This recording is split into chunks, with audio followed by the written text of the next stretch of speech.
What is up, everybody? Welcome into Shout, a Buffalo football podcast. It is Monday, February 9th. It is officially the offseason. The Super Bowl is in the rearview mirror. We're going to talk a little bit about that today and many Buffalo Bills topics with an eye on the NFL draft with my special guest, Chris Trapasso, in the house today. What is up, buddy? How are you? I'm doing great. It's great to be on this show again. It's great that the season is over and it's draft season. Like everyone can start to nerd out like I've been doing the last month or so with these NFL draft prospects. And it's good to talk about the Super Bowl last night, but then look forward to what the Bills are going to do in what, again, is going to be a very important offseason during this Josh Allen era. I think it's cool to kind of use that as a transition point into some of the conversations I want to have here as we set up the offseason, because you look at what Seattle was able to do yesterday and you look at some of the players across their roster, and I think it almost provides a little bit of a roadmap. We'll get to that a little bit later. We'll talk about wide receivers. We'll talk about maybe the strength of this class, at least some of your early thoughts on that. But I do want to start on the Super Bowl because I think a lot of people that have watched the New England Patriots locally here all season long saw last night what I think everybody expected at some point. This has been one of the most lackluster runs, offensively at least, by the Patriots in a playoff run that I think we've seen this century. And it almost felt like take the elements out last week, put them against a good defense in a neutral site, and it really wasn't neutral because there's a lot of Seattle fans in the house last night. But this is about what it looked like. This is an offensive line that has a lot of holes, a real situation at the left tackle position with Will Campbell. Can he be a left tackle long-term? That's an offseason question for the Patriots. They're going to have to face all offseason long. And then my biggest takeaway is just the moment was a little bit too big for Drake May. There's a lot to like about his second season. But when you start facing some of the big-time defenses in the playoffs, and we've seen it the last couple of weeks, they've squeaked by on the strength of that really good defense that Mike Vrabel and Elliott Wolf have built there. But offensively, there are a lot of question marks facing this offense this offseason. And then a couple of key pieces that are they even going to be back in the mix next year? Yeah, I think you totally nailed it, really framing everything that transpired with the Patriots, culminating in really was laying an egg in the Super Bowl. But like you mentioned, we were kind of expecting it, I think, collectively in this country, people, the millions of fans of the NFL, because how lackluster the offense had been during the playoffs. And I think it's very important to bring up Will Campbell that you mentioned, that on the right side of the Patriots offensive line, they had like mid-30s Morgan Moses. Everyone knew next year, in year 3 of Drake May, they're going to, whether they prioritize it in the draft or in free agency, they were going to address the right tackle spot. They just picked Will Campbell inside the top 5. Like they picked him thinking he is going to be the blindside protector for Drake May for maybe his entire career. And he started okay. And then throughout the season, he had dealt with an injury. When he came back, was not the same. And even before that, there were some red flags about his profile. And then I didn't see what the actual numbers were. I don't think they're out yet. I did see a tweet, though, last night that said he had 14 pressures surrendered, which would be like astronomically high. So that if you're a Patriots fan, you are feeling good about Drake May. You feel good that he's got Josh McDaniels, who's unlikely to get a third head coaching opportunity.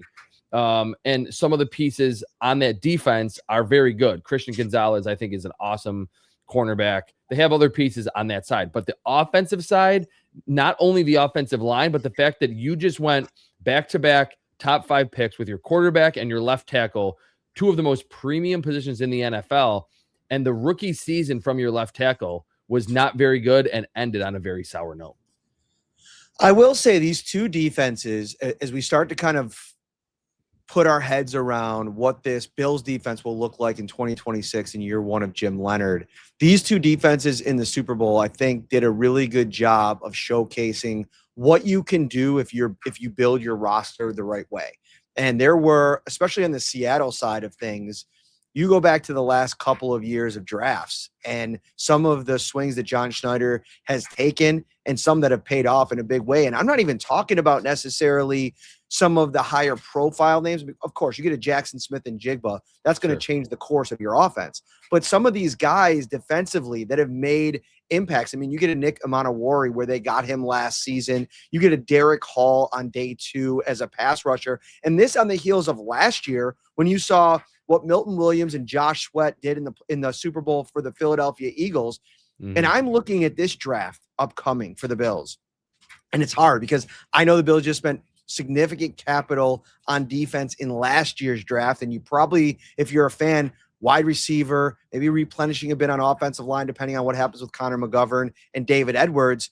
But I think there are still opportunities to go out and find pieces that can be instrumental over the next 3 seasons in these big time moments, pass rushers, linebackers, defensive backs. I think that there's an opportunity to really rebuild that safety room in what this Jim Leonhard defense could look like. You got Cole Bishop, but I think everywhere else, you might have to start reimagining things a little bit. And I think that the blueprint has kind of been set the last 2 years by the Eagles and the Seahawks. Absolutely. And I think what Bills fans will take from this Super Bowl beyond the obvious, everything on the Patriots side, or what they should take, Mike Macdonald runs a base 3-4 defense. It's very similar to Jim Leonhard's in a lot of ways, where they have 2 or 3 bigger, oversized, longer defensive ends, defensive tackle hybrids that are not necessarily trying to win up the field in the Sean McDermott way. They need to control blockers to allow those blitzes off the corner, or your blitzing linebackers to have a free run to the quarterback. You can still have a Byron Murphy, who I think you can kind of parallel to Ed Oliver, who can be that athletic 3 technique.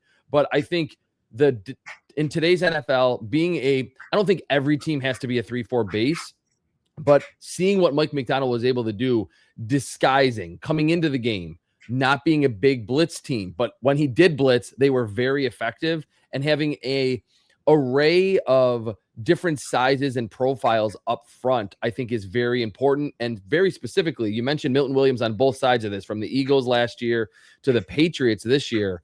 Interior pressure, I think, is one theme that we can take from these last 2 Super Bowls, that once Ed Oliver went down and then he tried to play against Denver and he just was not the same, the Bills really did not have someone that was a routine interior disruptor, really, outside of rookie Deion Walker, who's 6'7", 350 pounds. So the Patriots had it with Milton Williams. He got home a bunch against Sam Darnold, couldn't really take him to the turf until late. But the Seahawks with Leonard Williams and Byron Murphy, Riley Mills had a sack, the rookie from Notre Dame. They have so many guys that can come in waves on the inside to generate pressure.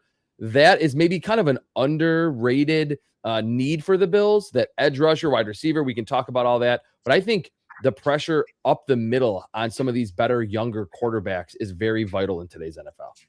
And that's what makes, I think, this conversation that's going to happen inside their building over the next 2 to 3 weeks, really 2 months leading up to the draft, so interesting, is where Jim Leonhard lands on Ed Oliver. Once he really dives into the tape, once he starts to really put his head around what he can be in this defense, because there's no guaranteed money left in that contract. Like, if you feel like it's time to completely turn the page, I think that's a little bit scary for some Bills fans. But then you step back and you think about, okay, take this year as an outlier because he wasn't able to get healthy and be on the field. In some of the most pivotal, important moments of the playoff loss past of this Bills regime, Ed Oliver has been mostly invisible. And this is a guy that I think they've been chasing interior rush, to your point, in Sean McDermott's defense since he's gotten here. I mean, I remember those first couple of years, I was talking back to the Carolina days of Kawan Short and Star Lotulelei and what they were able to do on that defense, freeing things up for Luke Kuechly to really operate at that second level. They just were never able to consistently do it when it mattered in the playoffs. And I think now Jim Leonhard is going to have some really hard conversations in the building. And there's not a lot of holdover defensive coaches, but even with the scouting staff and with Brandon Beane, this is a guy that has been a franchise staple for you. And you have to figure out if you're going to continue to build around him, or can you find that missing piece this offseason with where you're drafting, with maybe the limitations in terms of spending, free agency, trade, or do you kind of check it out for one more year and then come up with a plan after that? And is that going to be a good enough? Here's the other part of this. 2026 is a pressure-packed season. Yes. You fired Sean McDermott because you haven't been able to get over the hump. if you don't get as far as you did or advance what you've been able to accomplish the last couple of years, next offseason could be even more of a headache for Brandon Beane and Terry Pegula.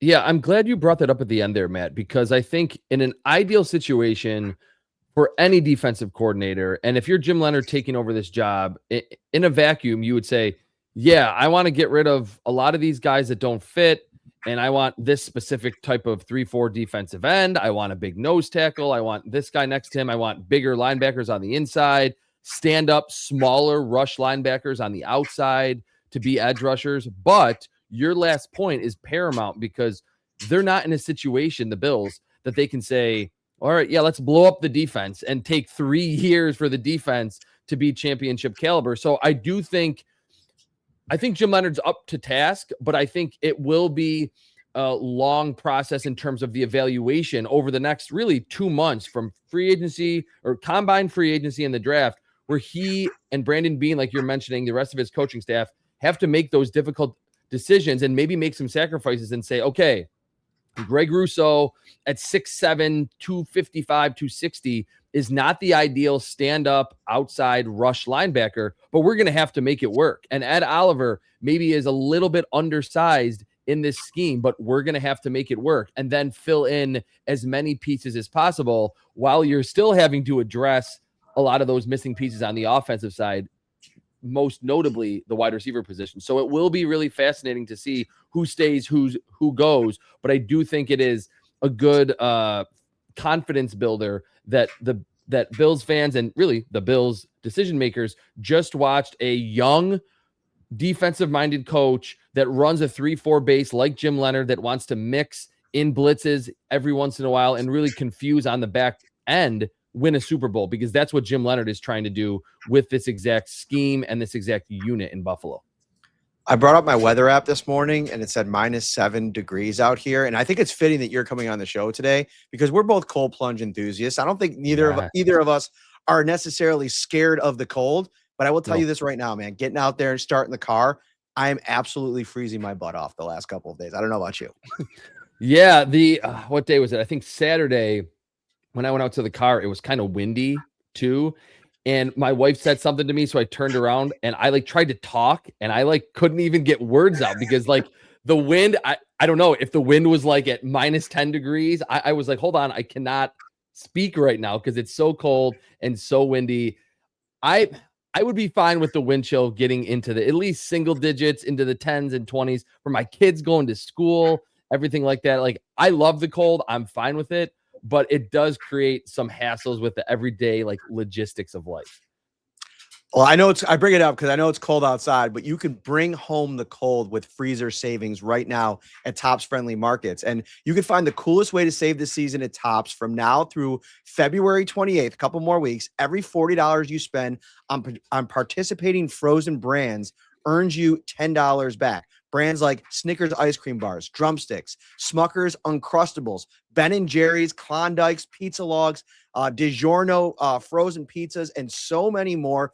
Fill your freezer with family favorites and earn big rewards while you shop. The more you stock up, the more you save. All right, let's move it along here. We're already almost 15 minutes in. We'll have to have you on as a semi-regular guest here over the course of the offseason, Chris, to really start to really dive into this. I want to have a preliminary conversation around wide receiver, and who knows, we might go on a tangent here for 20 minutes, and then we'll have to save everything else for a later time. But I wanted to set up the room a little bit because there's a lot of moving parts here. You have guys like Khalil Shakir, who are locks to remain on the roster. Keon Coleman feels like a lock as well with the way that the organization, Joe Brady, Brandon Beane have come out in support of him and the heels of Terry Pegula's comments. Josh Palmer feels like a lock just from his contractual situation.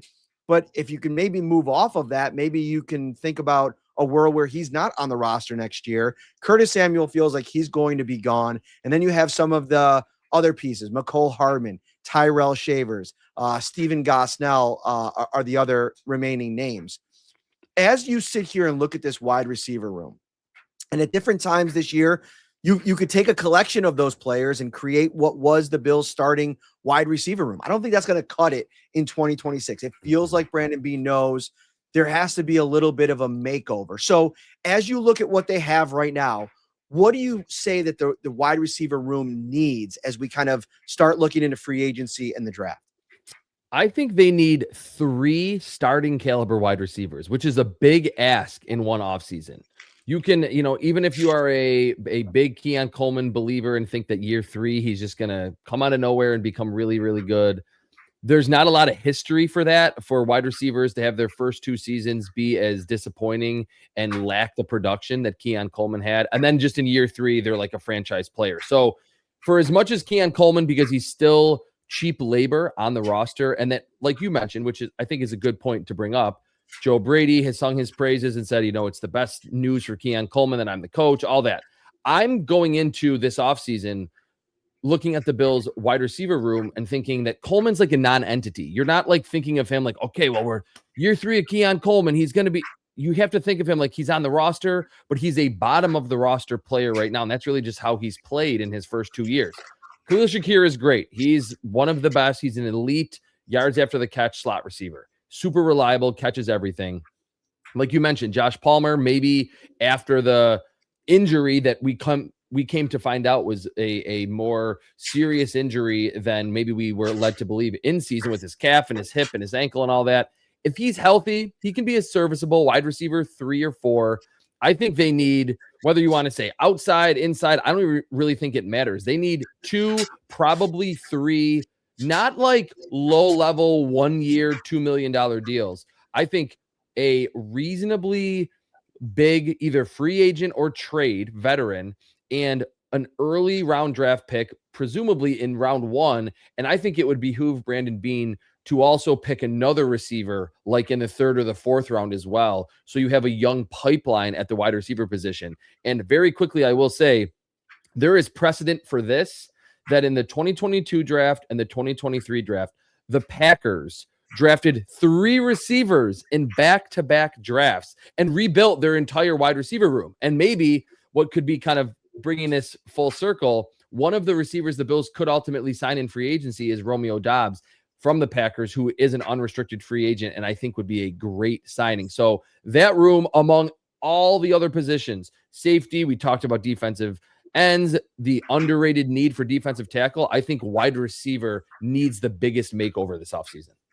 Okay, so we'll start in free agency because I think there's one that's staring everybody in the face, and I think he's probably going to be cheap, and that's Brandon Cooks. And he had this really impactful 1.5, 2-month run with the Bills after signing from the New Orleans Saints. And I think what he means in the room and what he's kind of come out and trumpeted from, the NFL Network appearance on Keon Coleman, there's a leadership quality that I feel like before he arrived was lacking. Like Josh Palmer is not that guy. Curtis Samuel is not that guy. And I think in a lot of ways, it felt like Keon Coleman maybe struggled without that leader in that room this season. I think about Mac Hollins last year, Amari Cooper when he came over. Like those guys were veterans that I think, I don't want to say took Keon under their wing, but he obviously needs somebody to help him with some of the off the field stuff.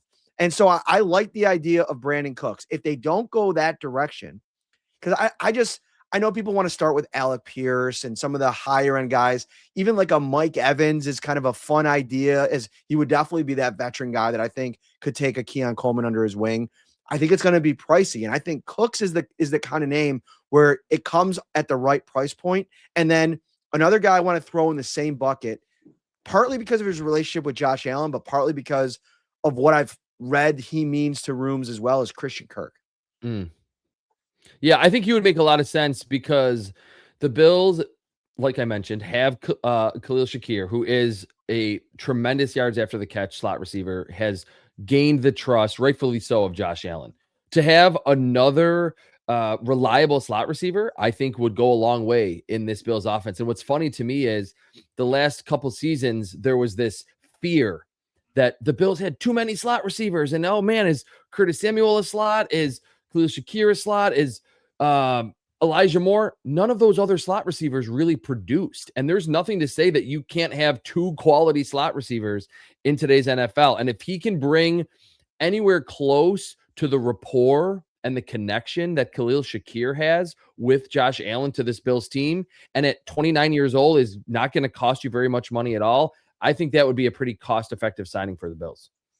Okay, so we'll get to the free agency stuff in a couple weeks here as we start to kind of figure out what the Bills are going to need. I want to specifically talk draft because first and foremost, like if you look at this from a 30,000 foot picture, right now it feels like there's three guys that are, depending on who you read or listen to, could be in the mix for a top 10 draft pick. And I'm talking about Jordan Tyson from Arizona State, Makai Lemon from USC, and then obviously Carnell Tate, who a lot of Bills fans would love the Bills to be able to get up. Some people have them going, maybe 5 or 6. I've seen some mock drafts already that have them going in the teens. And I remember, if you go back to the Jackson Smith and Jigba year, when the draft process started, and I don't have to tell you this, but he was going in mock drafts in like the top 5, top 6, 7. And then he went in the 20s. Right. And then he went in the 20s. Yeah. So there's a world you can live in where you might be able to get in range for one of these three guys. Let me start with this. I want your take on all of that, but then also another layer. Is there another receiver that maybe should be in the mix here with these other three at this point for you? Or is that really the bucket of the elite guys? Great question. And yes, it's very important to bring up, especially now in February, pre-combine, pre-free agency. We don't know where these receivers will be picked. There's precedent on both ends of receivers going in the top 5, and then guys that we felt were locks to be top 10 picks that go much later.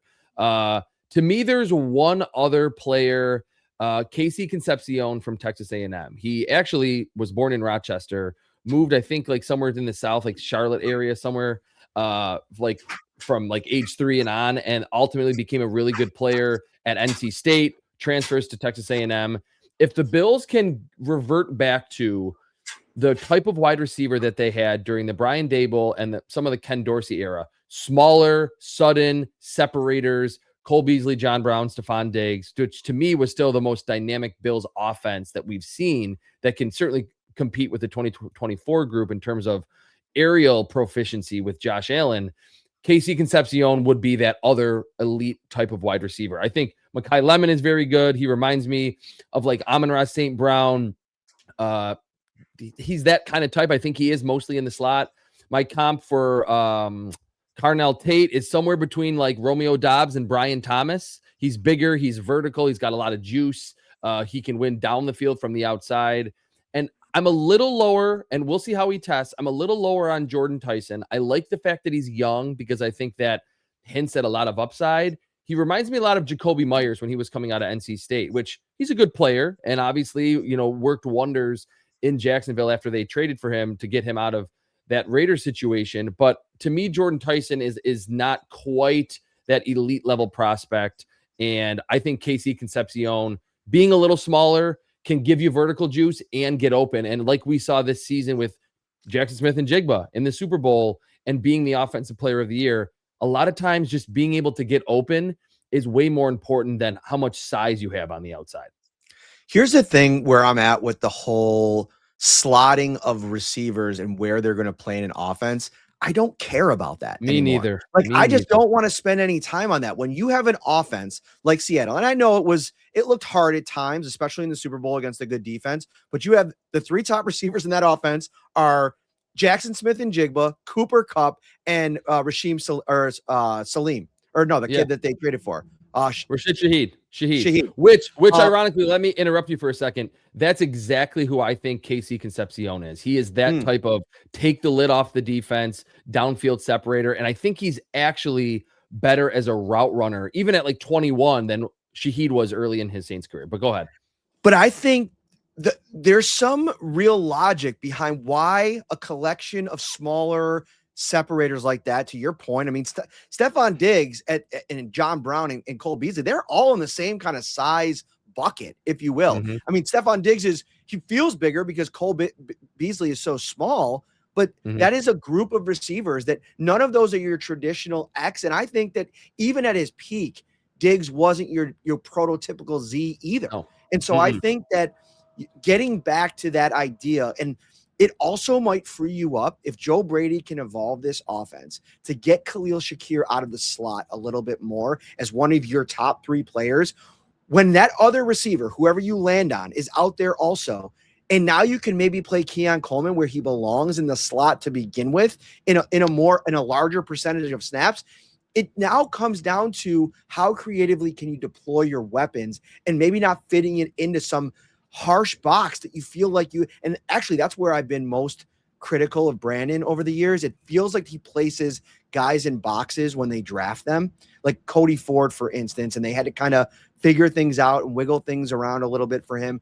When Keon was drafted, he's like, he is an X. We see him as an X. And it's felt like, now, maybe that's not a Brandon thing. Maybe that was a coaching staff thing. But either way, the Bills have to evolve as a franchise in the way that they deploy these guys and not put them in those boxes. Yeah, I can't say that I'm the only one for this, but I have definitely been banging the table the last 3 to 5 years, just watching the NFL and then every draft season evaluating 200 to 300 prospects, that you do not need to be 6'1" and 210 pounds to be an outside receiver. And specifically, even in the past 2 seasons of the Joe Brady offense, he uses bunch formations, tight splits where all the receivers are near the line of scrimmage, almost positioned in the slot, and motions people a lot more than Ken Dorsey did, where if you are concerned about any length disadvantage that a smaller receiver will have against a longer 6'1" corner on the outside, your coordinator and play caller and play designer needs to work around that and get him open. There were a lot of times throughout JSN's Offensive Player of the Year season this year where Clint Kubiak was using him in the backfield and he was running routes like a running back, like wheel routes down the field. You do not need to be specifically a certain size to ultimately win in the NFL. And I think it is so blatant as the Bills need wide receiver more granularly.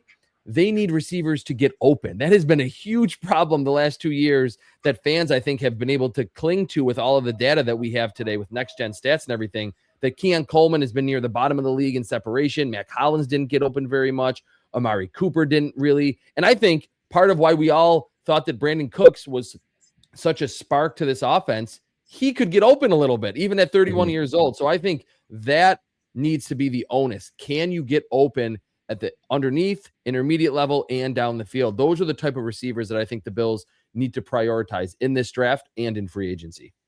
Okay, so we know like the top of this class here. You mentioned Concepcion. Denzel Boston is a guy out of Washington, bigger body guy that's also kind of mentioned in that kind of upper tier class, tier 1 or tier 2. Let's go into like day 2 or day 3 early here. And maybe a name or two that's already kind of on your radar. I want to ask you specifically about Chris Brazzell from Tennessee. And I want to ask you about him because some of the comps that I've seen in terms of field stretching, Brian Thomas Jr. And is that accurate to you? And is there another name or two that you're really high on going into the early part of draft season here? Yeah, I was going to mention Denzel Boston. I'm not against bigger receivers. I don't think like everyone that's above 6'2" is just not a good fit in today's NFL. Ironically, I just will talk about Boston for a second. He is who I think the Bills wanted Keon Coleman to be, that he's like 6'2", 225, doesn't drop a pass, amazing in contested catch situations. And to me, it was weird how Keon Coleman was sold to the Bills fan base and just put out there in the media that he was this amazing rebounder, when his last season at Florida State, his contested catch win rate was like in the 30s. And Denzel Boston's was like in the 60s or 70s. So he really plays to his size, is that classic rebounder who would be that traditional X body type. In terms of other day 2, day 3, and again, it's still early. We'll see how these guys run. Someone who's really fun to me that would be a little bit more gadgety, and we know Joe Brady likes to utilize the wide receiver screen. And I think if he had the horses, it would be even more productive than it was when they were thrown into Khalil Shakir. Zachariah Branch from Georgia. If you have not watched his film yet, he is probably going to be one of the top 2 or 3 fastest players at the combine. They used him kind of similarly to Khalil Shakir, but then there were times, like with Shakir, where they used him down the field because he is so lightning quick, has the suddenness to make defenders miss, was at USC, was really productive, transfers to Georgia after Caleb Williams goes to the NFL, and was really productive, making guys miss, kind of like a more refined version of Kadarius Toney without all of the off-field distractions. So he's a really fun player that I think if he slips, the talent will get so good that it's almost impossible to pass up if it's in the second or third round.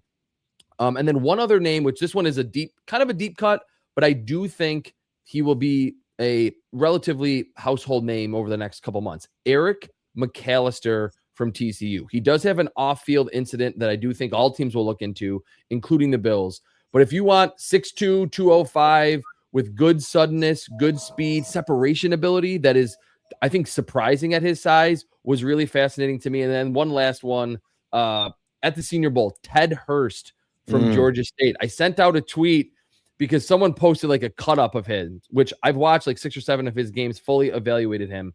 When you go to my Twitter and watch the tweet that I retweeted, he looks a lot like Des Bryant, truly, that he is big. He plays with a nasty demeanor going up and catching the football. Again, very good in those contested catch situations.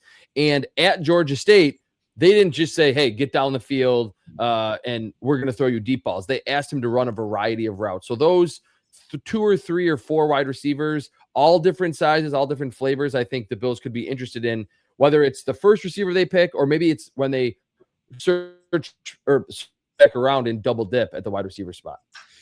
The thing that I think, going back to your initial point in how the approach should be to this draft, if I'm Brandon and Joe Brady, I'm not afraid to draft 3 wide receivers, let them go to camp, take the 2 that you're really excited about, and then trade the other one. Go get a day 3 pick, add it to the pile, and you just restart the process again. Like, because I know there's always this fear, like I don't want to cut somebody, but you can also, there's other modes to operating the roster. And I don't have to tell Brandon Beane this. I mean, he's been somebody that's been very comfortable with those kinds of moves over the years, more so early on in his tenure.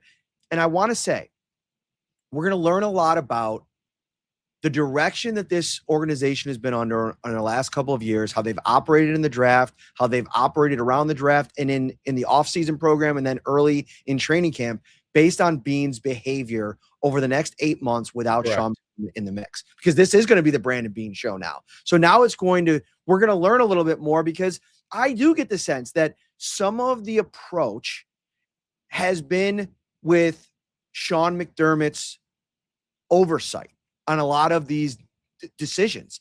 You know, the way they went so heavy in the draft, some of the players that they've drafted over the last couple of years, like I feel like Sean McDermott was involved in that. And I almost feel like it because last offseason at this time, I started peppering both of them with questions about how much has your process together evolved over the years, because you got to take the vision on the evaluation side and the scouting side and marry it to the vision for the coaches and how they want to deploy those players. And both of them got real anxious with those questions, and neither of them provided any real answers. And I think it probably got to a point where there was frustration on both sides of it. And this has a chance to be a refreshing reboot to how they operate in the evaluation period and marry it to the vision for the players on the field.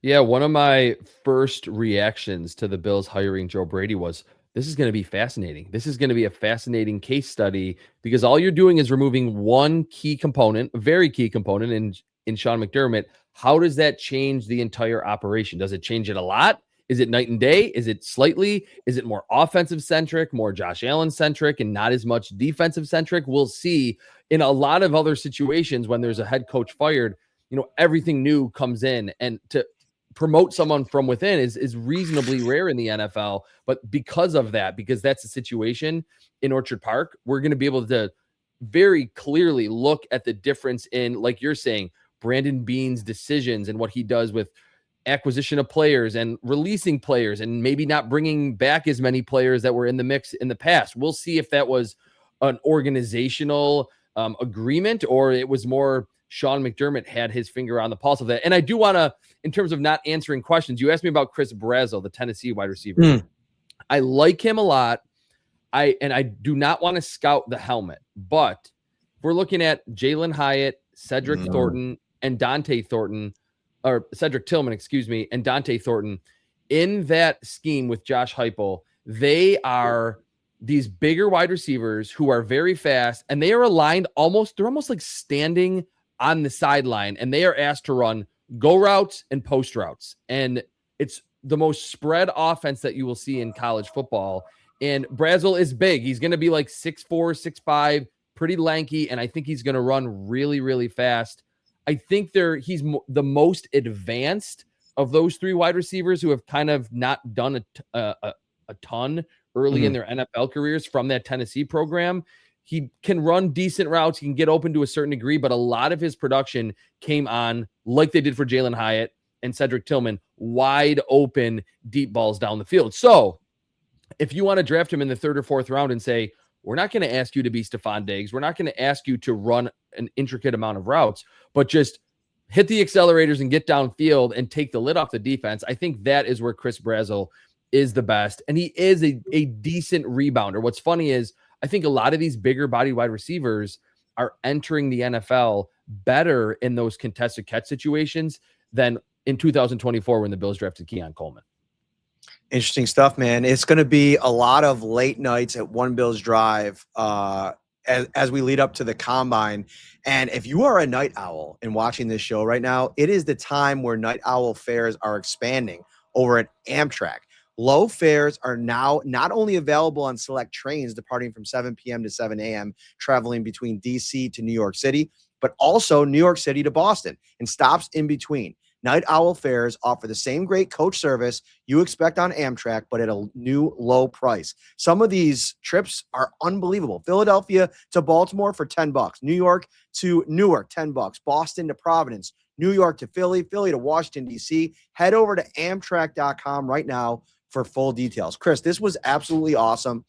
I knew when I sent you that outline of what I wanted to try to cover in this show, I'm like, you know what? We're not going to get to all that because I know like we're going to want to like we got plenty of time. A couple of these things. We got plenty of time. Let everybody know where they can find you as we kind of kick things up over the next couple of weeks and months.